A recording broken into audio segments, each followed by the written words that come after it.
بسم اللہ الرحمن الرحیم، اللہم صلی علی محمد و علی آل محمد۔ ناظرین، قرآن الکریم میں اللہ رب العزت نے جو قصے بتائے ہیں پیغمبروں کے اور دوسرے بھی قصے بتائے ہیں، وہ ناظرین وہ کوئی اس لیے نہیں تھے کہ اللہ رب العزت ہمیں کوئی کہانیاں سنا رہے ہیں۔ اللہ رب العزت جو صاحب حکمت ہے، ہر کام حکمت سے کرتا ہے، ہر چیز اس کی پلاننگ ایسی زبردست ہوتی ہے کہ انسان تو کیا دنیا کی کوئی مخلوق دوسری بھی اس کا احاطہ نہیں کر سکتی، بڑی پلاننگ ہوتی ہے۔ ناظرین، اللہ نے جو یہ قصے بتائے ہیں، ان کے اندر حکمت کیا کیا ہے، ہمیں اس سے کیا کیا اندازہ ہوتا ہے کہ دنیا میں کیا کیا ہوا، کیا کیا ہو سکتا ہے۔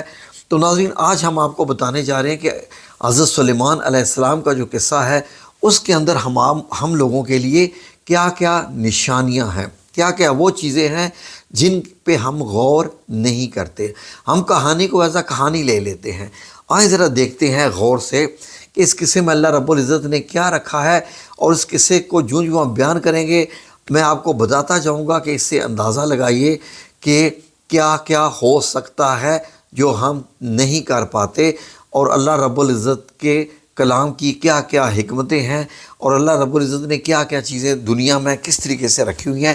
ایک نیا آپ کے لیے جیسے دروازہ کھلے گا نا، جس میں سے نئی روشنی داخل ہوگی آپ کے لیے، اور آپ دیکھیں گے کہ واقعی فرام another perspective یہ چیز کیسی ہے۔ تو ناظرین، قصہ آپ کو معلوم ہی ہے، فی الحال تو جو شروع کی بات ہے، حضرت سلیمان علیہ السلام حضرت داؤد علیہ السلام کے بیٹے، جب والد کی وفات کے بعد آپ کو بادشاہت ملی تو آپ نے اللہ رب العزت سے دعا کی، اے میرے رب، مجھے وہ بادشاہت عطا فرما جو آج تک تو نے کسی کو نہ عطا کی ہوئی ہو اور نہ آج تک تو کبھی کسی کو عطا کرے گا۔ تو ناظرین، اللہ رب العزت نے ان کی دعا قبول فرمائی اور ایسی بادشاہت عطا فرمائی کہ آپ سن کر حیران ہو جائیں گے کہ حضرت سلیمان علیہ السلام کی حکومت ہواؤں پہ، تمام جنات پر، پرندوں پر، جانوروں پر، اور اس طریقے سے یہ آپ کی حکمرانی کہ آپ پرندوں جانوروں کی حتیٰ کہ حشرات کی بولیاں بھی سمجھ لیتے تھے، وہ کیا بول رہے ہیں۔ تو ناظرین، جنات سے حضرت سلیمان علیہ السلام کیا کام لیتے تھے اور باقیوں سے کیا کام لیتے تھے کہ سمندر سے قیمتی قیمتی موتی، جواہرات، ہر قسم کے خزانے جنات کو غوطہ لگواتے اور وہ نکال کے لاتے۔ یعنی اس سے ایک اور نئی چیز، جو پہلی چیز ہمیں پتہ چلی، وہ یہ ہے کہ یہ جتنی مخلوق ہوتی ہے نا، ہوا، چرند، پرند، اللہ رب العزت نے ان کو اپنے قابو میں رکھا ہوا ہے، اور جس کو اللہ رب العزت چاہے ان کا کنٹرول دے دے، بالکل ایسے ہی جیسے ریموٹ کنٹرول سے آپ اپنا ٹی وی وغیرہ چلاتے ہیں، تو جس کے ہاتھ میں ریموٹ ہے وہ اس کو کنٹرول کر سکتا ہے۔ تو اللہ رب العزت نے حضرت سلیمان علیہ السلام کو بھی یعنی ان چیزوں کا سمجھ لے کہ جیسے کنٹرول دے دیا، ریموٹ دے دیا، جدھر کو چاہتے ہوائیں چلتی، پرندے آپ کے جو ہے وہ پرندوں پر بھی آپ کی حکومت، جانوروں پر بھی، اور جنات کے بھی آپ بادشاہ۔ تو اس سے اندازہ لگائیں کہ جنات کو جب وہ سمندر میں غوطہ لگا رہے ہیں تو اس کا مطلب ہے کہ جنات پانی میں رہ سکتے ہیں۔ انسان نے اب سائنس کے آنے کے بعد جو ہے وہ اپنا جو ہے وہ کاسٹیوم جو ہے وہ بنایا کہ آپ سمندر میں آکسیجن سلنڈر کے ساتھ جا کے غوطے لگا سکتے ہیں، وہ بھی ایک سرٹن ڈیپتھ تک، جبکہ جو جنات ہیں وہ سمندر کے کسی بھی حصے میں، گہرے سے گہرے حصے میں جا سکتے ہیں۔ وہ صرف زمین پر بھی نہیں، پانی کے اندر بھی جنات زندہ رہتے ہیں۔ اس چیز کا اب آپ غور کر لیجئے۔ تو ناظرین، یہی طاقت کو استعمال کرتے ہوئے حضرت سلیمان علیہ السلام نے ایک جنات سے محل بنوایا تھا، جس کو ہیکل سلیمانی یہودی کہتے ہیں۔ تو ناظرین، اس میں بھی بڑی قیمتی چیزیں لگی ہوئی تھیں، اور جنات دور دور سے چٹانیں توڑ توڑ کے لاتے تھے اس ہیکل سلیمانی کو بلانے کے لیے۔ تو ناظرین، دربار لگتا تھا، اور دربار کے ذرا سوچئے، امیجن کیجئے، کتنی خوبصورت امیجینیشن ہے کہ حضرت سلیمان علیہ السلام اپنے تخت پہ بیٹھے ہوئے ہیں، جو بڑا ایک لکڑی کا تخت تھا، اور اس تخت کی خصوصیت یہ تھی کہ یہ حضرت سلیمان علیہ السلام کو چونکہ ہواؤں پر بھی جو ہے وہ حکومت تھی، تو یہ تخت ہوا میں اڑتا تھا، ہوا میں یہ تخت اڑتا تھا، اور حضرت سلیمان علیہ السلام مہینوں کا فاصلہ چند گھنٹوں میں طے کر لیتے تھے اس تخت کی وجہ سے۔ امیجن کہ جیسے آج کل کسی کے پاس ہیلی کاپٹر ہو یا کوئی ڈرون ٹائپ کی چیز ہو جو جس کے اوپر انسان کھڑا ہو کے جہاں مرضی چاہے یا بیٹھ کے جہاں مرضی چاہے سفر کر لے، نہ پیٹرول نہ کوئی مشینری نہ کچھ، لیکن وہ اڑتا تھا۔ تو یہ اس سے اندازہ لگائیے، کبھی کبھی ایسے لکھیے، ایسے جیسے آپ طلسماتی فلمز ہوتی ہیں نا جی، جس کو آپ امیجنری ورڈ کہتے ہیں، اس تمام قصے میں آپ کو وہ امیجینیشن ریالٹی میں ملے گی۔ اللہ رب العزت کا بڑا پیارا بتایا ہوا یہ قصہ ہے۔ تو ناظرین، جنات آپ کے سامنے کھڑے ہیں، حکم کیجئے سلیمان علیہ السلام، ادھر پرندے کھڑے ہیں، ادھر انسان بھی کھڑے ہیں، جانور بھی کھڑے ہیں، سب کے اوپر۔ تو ایک دن کا قصہ ہے کہ حضرت سلیمان علیہ السلام چلتے جا رہے ہیں اور ایک چیونٹی، اس کو جب قدموں کی آواز سنائی دیتی ہے دور سے، تو وہ اپنی دوسری چیونٹیوں سے کہتی ہے کہ جلدی سے یہ جگہ خالی کر دو، یہاں سے ہٹ جاؤ، ورنہ حضرت سلیمان علیہ السلام کا لشکر جو ہے تمہیں پاؤں تلے رون دے گا۔ اب یہ آواز حضرت سلیمان علیہ السلام کو سنائی دیتی ہے اتنی دور سے، اور حضرت سلیمان علیہ السلام اللہ کا شکر ادا کرتے ہیں کہ یا اللہ، جو تو نے مجھے یہ طاقت عطا فرمائی ہے، مجھے ہمیشہ اس کو تیری خاطر استعمال کرنے کی توفیق دینا۔ تو ناظرین، ایک روز مجلس لگی ہوئی ہے اور تمام جیسے تمام ہر مخلوق کھڑی ہے، اور حضرت سلیمان علیہ السلام سب سے پوچھ رہے ہیں اپنی رعایا کے متعلق۔ تو حضرت سلیمان علیہ السلام پوچھتے ہیں کہ آج مجھے ہدہد کیوں نہیں نظر آ رہا؟ ہدہد کا کیا ڈیوٹی تھی کہ وہ دوسرے ملکوں کی خبر لے کے آتا تھا، دوسرے علاقوں کی، کہ وہاں پر کیا ہے، اور دربار میں آ کے حضرت سلیمان علیہ السلام کو خبر سناتا تھا، اور آپس میں یہ باتیں کرتے تھے، کیونکہ حضرت سلیمان علیہ السلام پرندوں کی بولی سمجھ لیتے تھے۔ تو حضرت سلیمان علیہ السلام نے فرمایا کہ ہدہد کہاں ہے؟ مجھے ابھی تک وہ دکھائی نہیں دے رہا، اور اگر وہ مجھے نظر نہ آیا، غیر حاضر ہے، تو میں اس کو ذبح کر دوں گا۔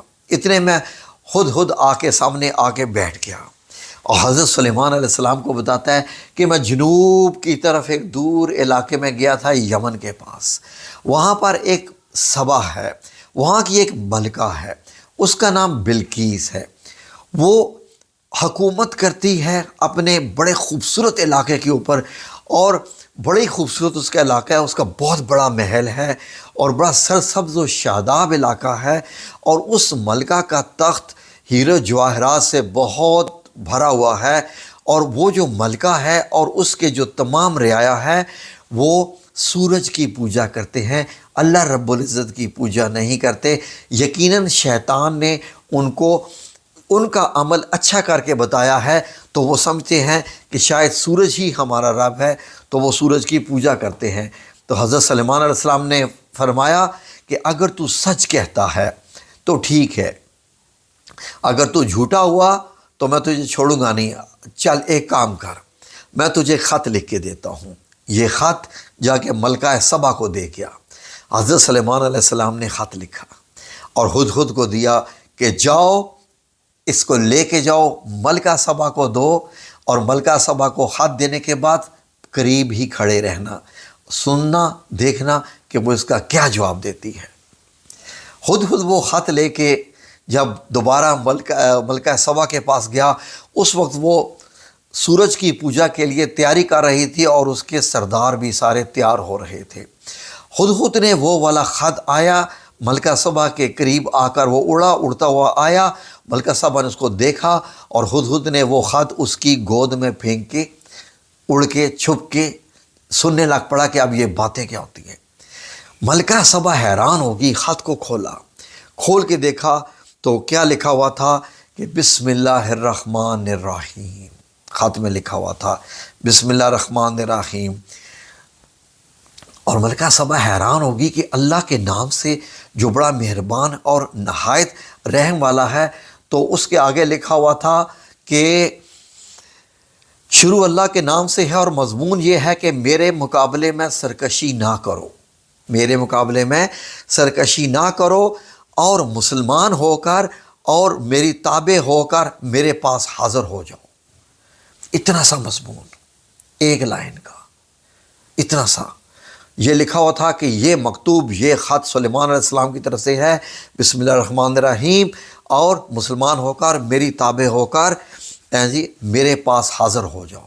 ناظرین، اب ملکہ سبا نے جب یہ دیکھا تھا کہ یہ ایک بادشاہ کا خط ہے اور اس کے آنے کا طریقہ بڑا عجیب ہے کہ خود ایک پرندہ ہے جو اس خط کو لے کے آ رہا ہے، میری گود میں پھینک کے چلا گیا ہے، یعنی خود کو معلوم ہے کہ میں ملکہ ہوں، تو یہ کوئی عام بادشاہ نہیں ہے، یہ کوئی بڑا ہی خاص ہے۔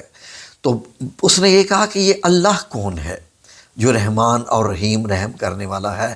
تو اس نے اپنے سرداروں کا اجلاس بلا لیا۔ سرداروں کا اجلاس بلانے کے بعد اس نے کہا کہ دیکھو، میں کوئی بھی فیصلہ تم لوگوں کے بغیر نہیں کرتی، مجھے رائے دو۔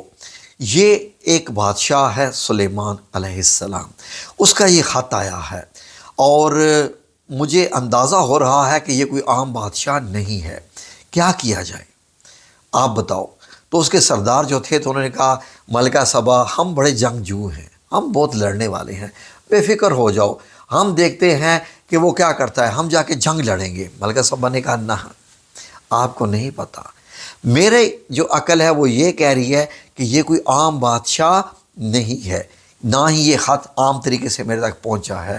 ایسا کرتے ہیں کہ یہ دیکھتے ہیں کہ یہ واقعی کوئی اللہ کا سچا نبی ہے یا کوئی عام بادشاہ ہے دنیا دار۔ اس کو تحفے تحائف بھیجتے ہیں بہت زیادہ اور دیکھتے ہیں کہ یہ قبول کرتا ہے کہ نہیں۔ اگر اس نے قبول کر لیا تو اس کا مطلب یہ ہے کہ یہ عام بادشاہ ہے، پھر ہمارے لیے کوئی مشکل نہیں ہے، اور اگر قبول نہ کیے تو جو اللہ کے نبی ہوتے ہیں وہ تحفے تحائف اس طریقے سے قبول نہیں کرتے، تو پھر ہم کچھ نہیں اس کا کر سکیں گے، کیونکہ ان کی حکومت عام نہیں مجھے لگ رہی، کیونکہ ملکہ سبا نے تو یہ سارے منظر دیکھ لیے تھے۔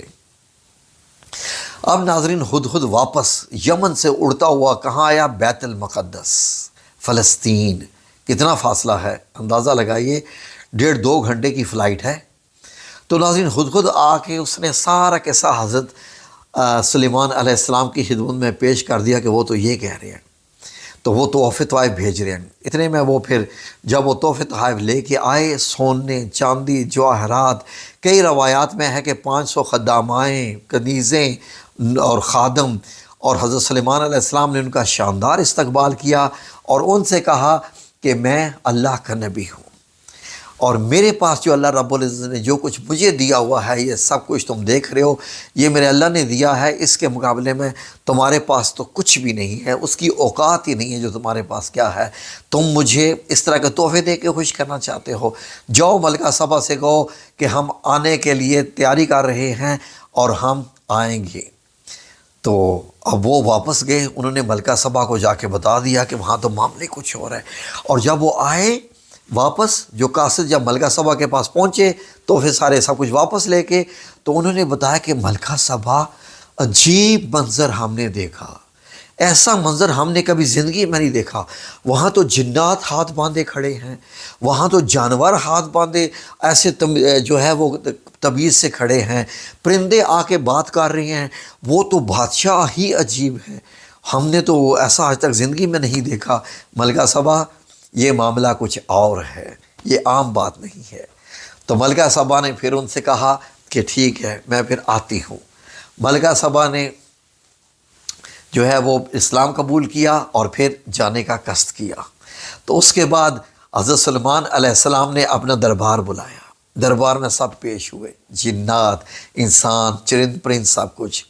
تو حضرت سلیمان علیہ السلام نے فرمایا کہ دیکھو، ملکہ سبا کا اتنے دن کا سفر ہے، اس کے آنے سے پہلے میں چاہتا ہوں کہ اس کا بڑا قیمتی تخت ہے، وہ چھپا کر آئی ہے، 7 دروازے ہیں، کئی روایتوں میں آیا ہے کہ 7 دروازوں میں وہ چھپا کے آئی ہے، اس کے تخت پہ ہیرے جواہرات لگے ہوئے ہیں، تو وہ چھپا کے آئی ہوئی ہے۔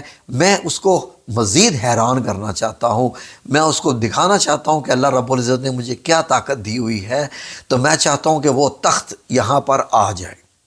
تو جنات کا جو بادشاہ تھا، جو بھی تھا جنات کا ایک بڑا، اس نے کہا کہ حضرت سلیمان علیہ السلام، انشاءاللہ آپ کی، انشاءاللہ نہیں، اس نے کہا کہ آج محفل برخاست ہونے سے پہلے یہ تخت یہاں پر ہوگا۔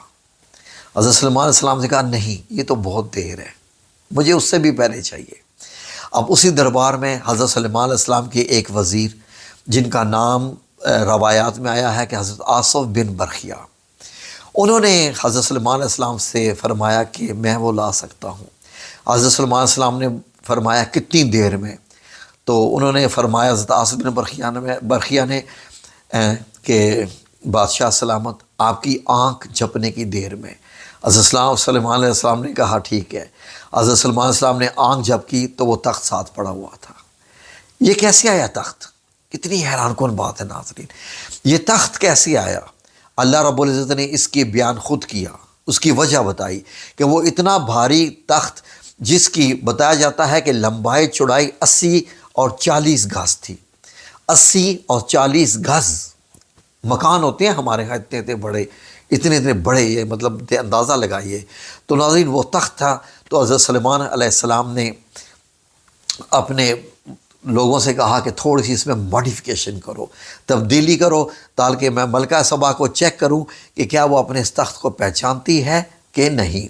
اب جب ملکہ سبا وہاں پر داخل ہوئی تو حضرت سلیمان علیہ السلام نے ایک اور بھی کام کیا، جنات سے کہہ کر وہاں پر ایک فرش ایسا بنوایا، وہ فرش ایسا بنوایا کہ ایسا لگتا تھا کہ یہ پانی ہے اور پانی میں مچھلیاں تیر رہی ہیں۔ تو وہ جب ملکہ سبا داخل ہو رہی تھی، آپ کے دربار میں آ رہی تھی، تو اس نے سمجھا کہ یہ تو پانی ہے، پانی سے گزر کے جانا پڑے گا بادشاہ سلامت تک۔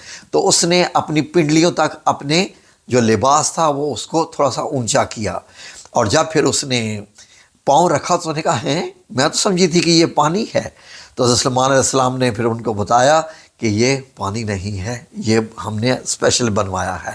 پھر حضرت سلیمان علیہ السلام اس کو محل میں ایک اور جگہ لے کے گئے جہاں پر اس کا تخت پڑا ہوا تھا۔ حضرت سلیمان علیہ السلام نے اسے پوچھا ملکہ سبا، یہ جو تخت ہے یہ تمہارے تخت سے ملتا جلتا ہے؟ اس نے کہا ہو بہو ویسا ہی ہے، اور میں یہ سمجھتی ہوں کہ شاید یہ وہی تخت ہے، یہ آپ اس کو لے کے آ گئے ہو۔ میں جان چکی ہوں کہ آپ کے پاس بہت اللہ رب العزت نے آپ کو طاقت دی ہوئی ہے، معجزات دیے ہوئے ہیں اس قسم کے، تو میں تو پہلے ہی ان تمام چیزوں کو مان چکی ہوں، تو میں اسلام بھی قبول کرتی ہوں، اور ملکہ کا سارا لشکر بھی اسلام قبول کر گیا۔ اب ناظرین اس میں سے سوالات اٹھاتے ہیں، اس میں سے ہمیں کیا کیا ملتا ہے؟ نمبر 1 غور کیجئے، یعنی کہ اگر کوئی چیز بندہ یمن سے بیت المقدس فلسطین لے کے جانا چاہے، 2 گھنٹے جہاز کی فلائٹ ہے، کارگو سے بھی لے کے جائیں تو کتنا ٹائم لگتا ہے۔ تو ناظرین جنات کا بادشاہ کہہ رہا ہے کہ، یا جنات کا سردار تھا جو بھی تھا، کہ میں محفل برخاست ہونے تک، یعنی محفل تو شام تک لگی رہنی تھی، اس کا مطلب ہے کہ اس کو بھی 4-6 گھنٹے چاہیے تھے یہ کام کرنے کے لیے، جو کہ سمندر سے غوطہ نکالنے والا ہے۔ تو ناظرین یہ کیا طاقت تھی کہ آنکھ جھپکنے میں آ گیا، اور زمین کے اندر سے، جو کہ کیونکہ چھپ کے رکھا ہوا تھا، دیواروں کے اندر تالے لگے ہوئے تھے، تو یہ کیسے آ گیا؟ تو ناظرین اس سے یہ مراد ہے کہ اللہ رب العزت نے بتایا کہ ہم نے اس بندے کو کتاب میں سے تھوڑا سا علم عطا کیا ہوا تھا۔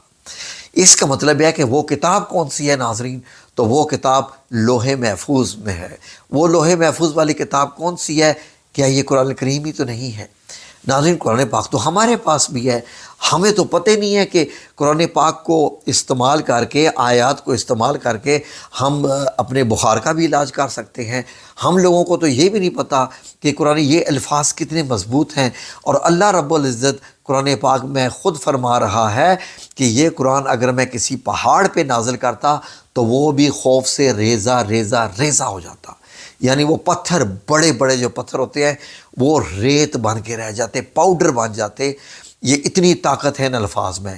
اس کا مطلب یہ ہے کہ کیا تھی وہ چیز جو حضرت آصف بن برخیا نے استعمال کی؟ کیا وہ کوئی اسم اعظم تھا؟ وہ کسی آیت کی برکت تھی؟ جیسے نبی پاک صلی اللہ علیہ وسلم نے یہ فرمایا کہ مجھے اور میرے آباء و اجداد میں سے حضرت سلیمان علیہ السلام کو یہ آیت دی گئی ہے، بسم اللہ الرحمن الرحیم۔ یہ حضرت سلیمان علیہ السلام کو عطا کی گئی تھی، اور یہ مجھے عطا کی گئی ہے۔ یہ انتہائی طاقتور آیت ہے۔ ناظرین ہم سمجھتے ہیں کہ ہم نے بسم اللہ پڑھی تو بات ہو گئی، ختم، کچھ بھی نہیں. کیا ہوا؟ اس کا مطلب یہ ہے کہ بسم اللہ الرحمن الرحیم ایک عام طاقت نہیں ہے. بے اسم نام سے، اللہ کے نام سے جو رحمان اور رحیم ہے، 3 نام آتے ہیں بسم اللہ الرحمن الرحیم میں. تو ناظرین، اللہ رب العزت نے یہ فرمایا کہ جو چیز بھی تم اللہ کا نام لے کے کھاؤ گے، بشرطے کہ وہ حلال طریقے سے ذبح کی گئی ہو تو وہ حلال ہے. جو اللہ کا نام لے کے جو چیز اللہ کا نام لے کے حلال کی جائے وہ بیماریاں پیدا نہیں کرتی. جو اللہ کا نام نہ لے کے چیز حلال کی جائے وہ بیماریاں پیدا کرتی ہے انسان میں. آپ خود دیکھ لیجئے ناظرین. تو اللہ کا نام لے لینے سے کیا کیا ہو جاتا ہے، کیا کیا معجزات ہو جاتے ہیں، یہ آپ کو کسی اور میں بتائیں گے، کسی اور ویڈیو میں. اب باقی دیکھتے ہیں کہ اس میں کیا کیا چیزیں ہیں. ناظرین غور کیجئے. سب سے پہلے ملکہ سبا نے کہا، یہ جب خط ملا نا تو اس کے سرداروں نے کہا کہ ہم جا کے حضرت سلیمان علیہ السلام سے لڑیں گے، کوئی مسئلہ نہیں. تو ملکہ سبا نے فرمایا کہ نہیں، وہ عام قسم کا بادشاہ نہیں ہے، اور جب بادشاہ ملکوں پر حملہ کرتے ہیں تو وہاں پر سب کچھ لوٹ کے لے جاتے ہیں، اس ملک کو اجاڑ دیتے ہیں، اس ملک کے بندوں کو کچھ نہیں ملتا. اس کا مطلب یہ ہوا کہ آپ جنگ کرنے سے پہلے یہ سوچ لو کہ جنگ کرنے کے بعد آپ کی معیشت تباہ و برباد ہو جائے گی. دوسرا یہ ہے کہ اگر دشمن نے آپ کے ملک پہ قبضہ کر لیا تو اس سے مراد یہ ہوتی ہے کہ آپ کے ہاتھ میں آپ کا ملک بھی نہیں رہے گا. آپ کے ملک کی معیشت، آپ کے ملک میں جو کچھ بھی ہے وہ سب کچھ ان دوسروں کا ہو جاتا ہے. اس لیے اگر کوئی دوسرا حق پر ہے تو اس کے ساتھ صلح کر لو. اس سے یہ بھی ثابت ہوا. دوسرا یہ ہے کہ جب بات حق کی ہو تو آگے سے بحث مت کرو. ایک اور بڑی خاص چیز ملی ناظرین، کہ اگر آپ چاہتے ہو نا کہ آپ کا رعب و دبدبہ ہو تو اپنے خطوں کو، اپنی جو عبارتیں ہیں، خطوں کے مضمون کو، اپلیکیشنز کو، جو بھی آپ بھیجتے ہیں، مختصر سے مختصر رکھو. جیسے حضرت سلیمان علیہ السلام نے صرف اتنا لکھا تھا کہ یہ خط سلیمان علیہ السلام کی طرف سے ہے، جی اللہ کے نام کے ساتھ جو بڑا مہربان نہایت رحم والا ہے، مسلمان ہو کر آ جاؤ اور میری جو ہے وہ اتباع کرو. ناظرین جی میری مطلب یہ ہے کہ تابع ہو کے، غلام ہو کے آ جاؤ. تو اس نے اپنے آپ کو پیش کر دیا، وہ فائدے میں رہی، وہ ایک پیغمبر کی بیوی بن گئی، ایک پیغمبر کی بیوی بن گئی، کیونکہ روایات میں ہے کہ اس کے بعد ان سے اس کی شادی ہو گئی. تو ناظرین اس کے بعد